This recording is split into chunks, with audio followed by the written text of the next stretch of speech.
राम राम भाइयों, मेरा नाम अनिल सोलंकी है। मेरे यूट्यूब मंच लाउड जाट वॉइस में आप सबका स्वागत है। दोस्तों, हरियाणा का राज्यसभा का चुनाव खत्म हो गया, लेकिन कुछ इंटरेस्टिंग फैक्ट छोड़ गया। आज के वीडियो में वही बात फिर से करूंगा। और ये हरियाणा के राज्यसभा चुनाव पर मेरा आखिरी वीडियो होगा। कल से कोई और विषय देखेंगे।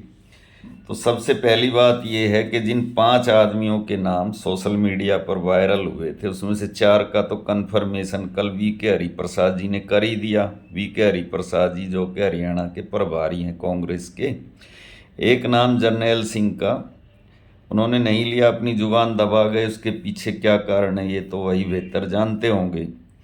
लेकिन मैं एक बात आपको कहना चाहता हूँ दोस्तों, कि जो लोग हरियाणा की राजनीति में 35 और 1 की राजनीति के जनक हैं, उनको बड़ी निराशा हुई इस परिणाम से। क्योंकि जिन लोगों के नाम वायरल हो रहे थे उसमें वो ढूंढ रहे थे किसी जाट का भी नाम आए और हम 35-1 करें।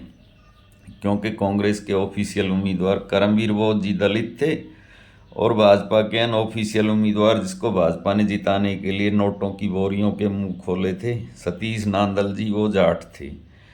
तो लोग तो ढूंढ रहे थे कि किसी जाट का नाम आए और हम इसको उछाले के देखो जाट ने अपनी पार्टी से गद्दारी करी। एक जाट उम्मीदवार को जिताने के लिए उन लोगों को तो निराशा ही हाथ लगी। क्योंकि जिन 5 लोगों के नाम वायरल हुए उसमें जाट एक भी नहीं था। और जो कांग्रेस के 14 जाट एमएलए थे, 14 के 14 ने पार्टी की लाइन पर वोट डाला। तो उसके लिए जाट समाज को बहुत सारी बधाइयाँ। और उससे ये भी साबित हो गया कि जाट समाज जातिवादी तो बिल्कुल भी नहीं है। अगर जातिवादी होते तो सतीश नांदल को वोट देते, करमवीर बोस जी को वोट नहीं देते। इसे 2-3 बातें साबित हो गई। एक तो जाट जातिवादी नहीं है, और एक ये भी बात साबित हो गई कि जाट दलितों से नफरत नहीं करते हैं, बल्कि दलितों को अपना भाई मानते हैं। एक बात तो ये। अच्छा, उसके बाद में कुछ और भी बातें, कुछ और भी फैक्ट आज के वीडियो में मैं आपको बताऊंगा।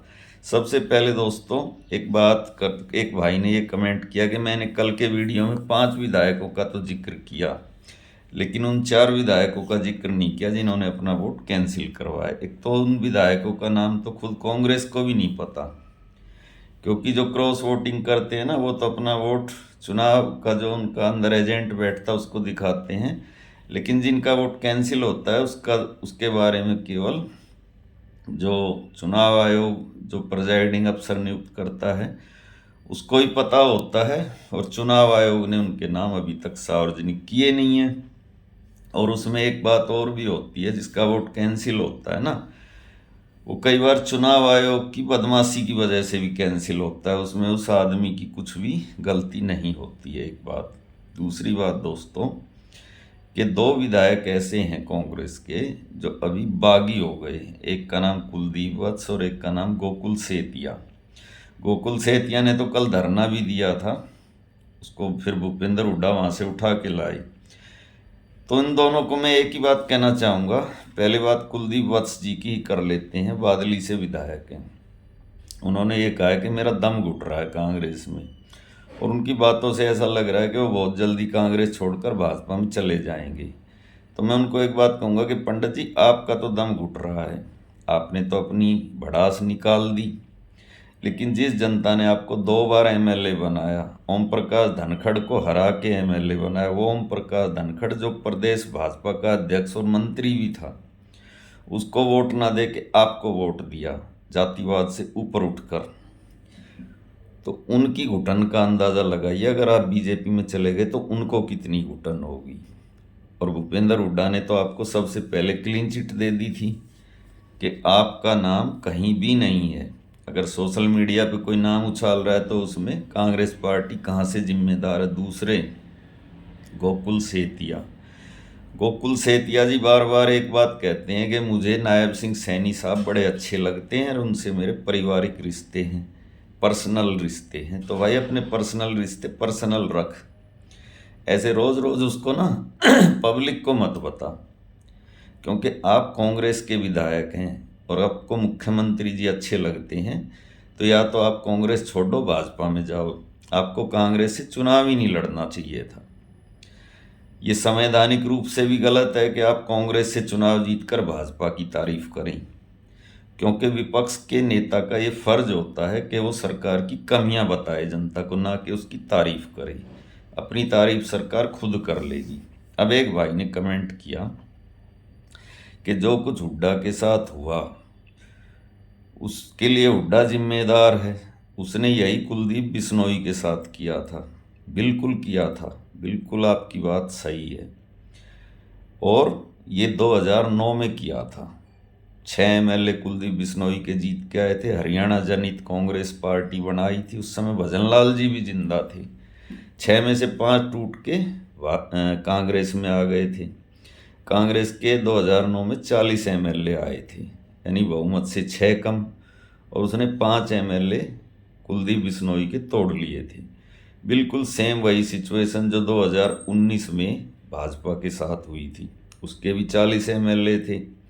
उसने दुष्यंत चौटाला के 10 विधायकों का समर्थन लिया था और भूपेंद्र हुड्डा ने 6 में से 5 विधायक तोड़ लिए थे। तो दुष्यंत चौटाला भी उसी मजबूरी में भाजपा के साथ गए थे। अगर ना जाते तो उनके भी 10 में से 9 MLA 8 MLA टूटने थे। तो दोस्तों, जो कुछ कुलदीप बिश्नोई और चौधरी भजनलाल के साथ 2009 में हुआ, उस राजनीति के जनक यानी कि जो आयाराम और गयाराम की राजनीति है, और जिस राजनीति का एक ट्रेलर आपने परसों देखा, उसके जनक खुद चौधरी भजनलाल जी थे, जिन्होंने हरियाणा में इस राजनीति को बिल्कुल इसकी जड़ों में पानी दे देकर इस राजनीति की जड़ें जमवाई। हरियाणा में 1977 के चुनाव में जनता पार्टी की सरकार बनी थी हरियाणा में, और जनता पार्टी को 90 में से 75 सीट मिली थी, और मुख्यमंत्री चौधरी देवीलाल बने थे। और उस चुनाव में Chaudhary Bhajanlal first time MLA बने थे, और उनको मंत्री बनाया था चौधरी देवीलाल ने। वो पूरी की पूरी सरकार को लेके और कांग्रेस में चले गए थे 2 साल बाद 1979 में।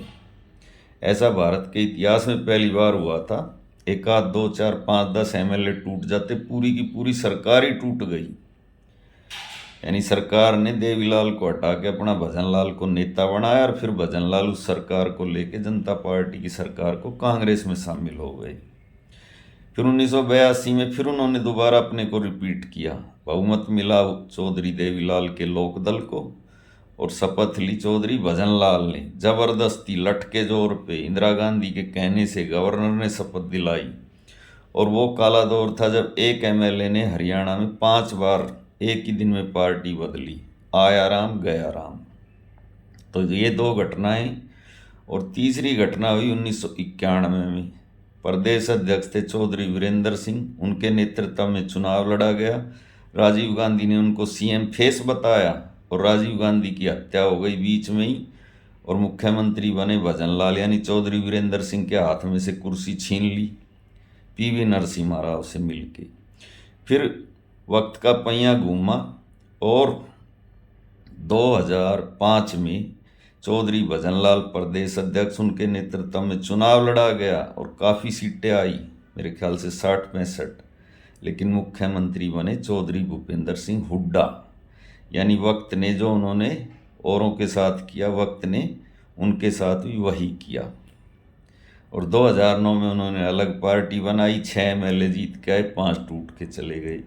तो जो उन्होंने और लोगों के साथ अत्याचार किए, खुद उनके सामने उनके जीते जी उन पे हुए। तो ये प्रकृति का न्याय होता है दोस्तों, प्रकृति का इंसाफ होता है जो प्रकृति ने किया। और चौधरी भजनलाल जी के जीते जी उनके सामने ये सारी चीज़ें हुई। तो दोस्तों, ये मैंने आपको कुछ हरियाणा की राजनीति के अननोन फैक्ट्स बताए। वीडियो कैसा लगा कमेंट के माध्यम से ज़रूर बताना। अच्छा लगा तो अपने ग्रुप में शेयर करना, लाइक करना, कमेंट करना। मिलते हैं अगले वीडियो में। आपका दिन शुभ हो। जो भाई अभी अभी चैनल से जुड़े हैं, चैनल को सब्सक्राइब भी करें और ज्वाइन भी करें। और जो भाई मेरी आर्थिक मदद करना चाहते हैं दोस्तों, वो इस QR कोड को स्कैन करना, अभी मैं दिखाता हूँ। अगर आप मेरी आर्थिक मदद करेंगे तो मुझे बड़ी खुशी होगी और मजबूती भी मिलेगी आगे और वीडियो बनाने के लिए।